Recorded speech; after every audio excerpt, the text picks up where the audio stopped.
Olá, agora nós vamos iniciar o capítulo 1 com a apostila número 2 de Geografia, página 146, as alterações humanas nas cidades. Bom, vamos começar com as imagens, né? Na página 146 e 147, vocês podem observar que tem uma construção muito grande, né? Essa construção histórica é na cidade de Porto Alegre. Porto Alegre fica onde? Na capital do Rio Grande do Sul. E o que são essas construções históricas? Bem, nós sabemos que as construções históricas, o nome mesmo fala que traz uma história aí, né? As primeiras construções, elas tendem a ser preservadas, né? O objetivo seria esse. Por quê? Porque ela conta uma história, a história de um povo, né? Ela resgata a memória das primeiras pessoas, dos primeiros povos de um determinado local. A maioria das vezes pode acontecer algumas casas, alguns patrimônios históricos não serem preservados. E o que acontece? Algumas casas abandonadas acabam virando refúgio de moradores, pessoas sem teto, né, os desabrigados, pessoas que consomem droga, né, produtos ilícitos aí.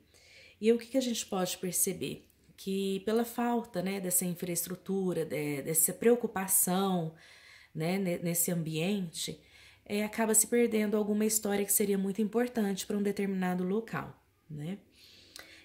Virando a página, vamos perceber que na página, então essa história aqui na cidade de Porto Alegre, provavelmente vem que trazer alguma história, né, para a cidade de Porto Alegre. Vamos virar a página, na página 147.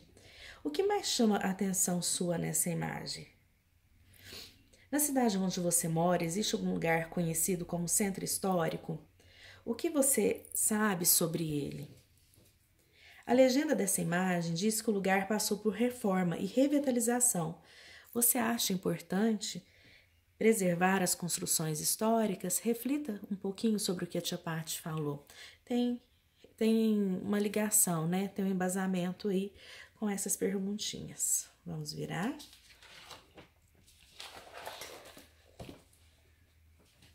Bom, Oscar Niemeyer. Bom, no Oscar, vocês fizeram uma atividade, né, um trabalhinho aí de pesquisa sobre ele. Onde ele nasceu, ao tempo de vida, ele nasceu em 1907, faleceu em 2012. Nós sabemos que ele foi um arquiteto, né, brasileiro, ele foi responsável por grandes obras e também fora do Brasil. Então vamos começar a leitura por ele. Vou chegar um pouquinho mais para cá. Nasceu no bairro de Laranjeiras, na cidade do Rio de Janeiro, no dia 15 de dezembro de 1907. Arquiteto brasileiro responsável pelo planejamento arquitetônico, quer dizer que chama muita atenção também, né, gente, de vários prédios de Brasília. Brasília é a nossa capital, a capital do Brasil. Onde que estamos? Também possui mais de 600 projetos em todo o mundo. É um dos maiores representantes da arquitetura moderna da história. Tem como característica principal o uso do concreto armado para suas construções em um estilo inconfundível. O que acontece? Cada pessoa, um arquiteto, alguns, por exemplo, gostam de os traçados, gostam de fazer construções de formas geométricas, né? Cada um retrata aí o seu estilo. Nós vamos começar aqui no início de conversa, falando que a grande maioria das cidades, elas possuem um centro histórico, ou pelo menos a região central, com construções históricas ou as primeiras que são as primeiras construções da cidade. Foi o que a tia Paty falou com vocês nas imagens, né? Aqui atrás, ó, retratando as primeiras imagens. A preservação de construções antigas é muito importante para entendermos a cultura e a história dos lugares. Lembra que a tia Paty fala? As imagens falam, os lugares também contam a sua história.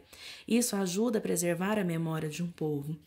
Porque, na maioria das vezes, nós conseguimos entender alguma situação atual através de algum objeto, algum artefato, né?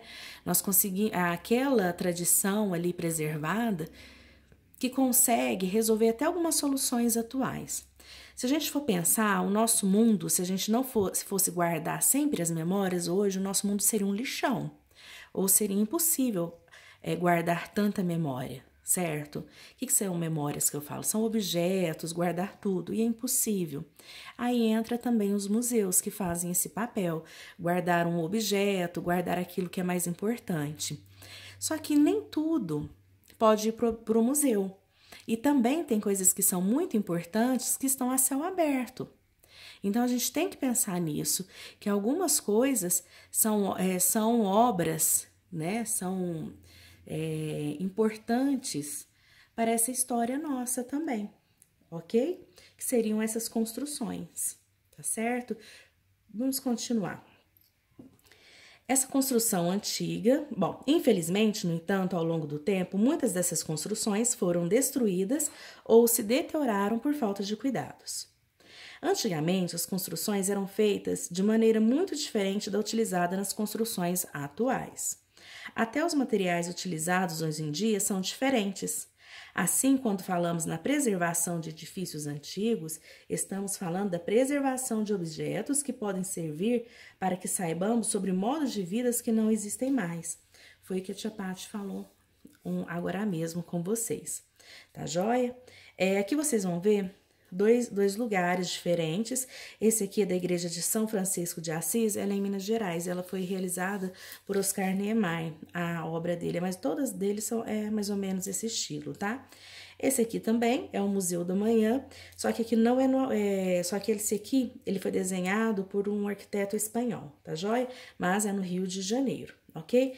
Vocês vão fazer essas questões A, B, C e D, que é uma pesquisinha, e depois eu vou dar uma olhada, porque vocês vão estar me enviando, ok? Virando a página. Tia Paty, por que você está lendo com a gente? Porque eu quero ter certeza que vocês estão acompanhando e não vão ficar só na minha explicação, tá bom, meus amores? Cidades em desenvolvimento. Aqui vai estar falando na imagem que nenhuma cidade, gente, ela é igual à outra. Por quê? Cada cidade, ela vai retratar o que é mais importante ali. Por exemplo, a cultura de um povo. Eu vim de Minas, vamos pensar assim. Lá em Minas, esse é um tipo de cultura. Então, lá eu vou construir, por exemplo, as casas, os meus hábitos, né, os costumes, conforme o que eu cresci, conforme o que eu aprendi, desde a arquitetura até meu hábito de vida. No estado de São Paulo, é a mesma coisa, desde a arquitetura, o hábito de vida também. Então, assim, nenhuma cidade tem como ser igual à outra. Certo? Do mesmo jeito que o ser humano não é igual ao outro, as casas também não são. Podem ser parecidos, mas não são não são iguais, ok? Por exemplo, vamos pensar o seguinte. Até mesmo dentro da cidade, você pode ver polos de culturas diferentes também. Nós temos que pensar nisso, tá? Bom, eu vou ler com vocês e depois eu vou explicando. Porque senão eu vou falando tudo... Aí depois eu vou ler, acaba ficando um pouquinho desinteressante. Nenhuma cidade é igual a outra. Cada uma apresenta aspectos próprios, como arquitetura, história e modo de ser de seus habitantes. Podemos pensar também, por exemplo, se os alemães, veio uma população alemã e se instalou em determinado local, eles vão trazer um pouquinho da cultura dele, tá certo? Também vale aí, sim. As cidades como fenômeno urbano mudaram muito ao longo da história e concentraram em diversas atividades. Quais são? Pode ser desde o setor primário, secundário e terciário, que vem desde a agricultura até a venda, certo? Que são os setores.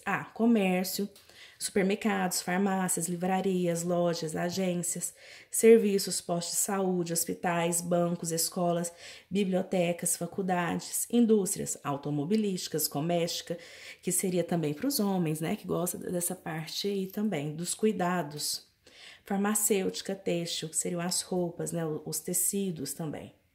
Conforme informações do IBGE, Instituto Brasileiro de Geografia e Estatística, aproximadamente 85% dos brasileiros vivem em espaços urbanos.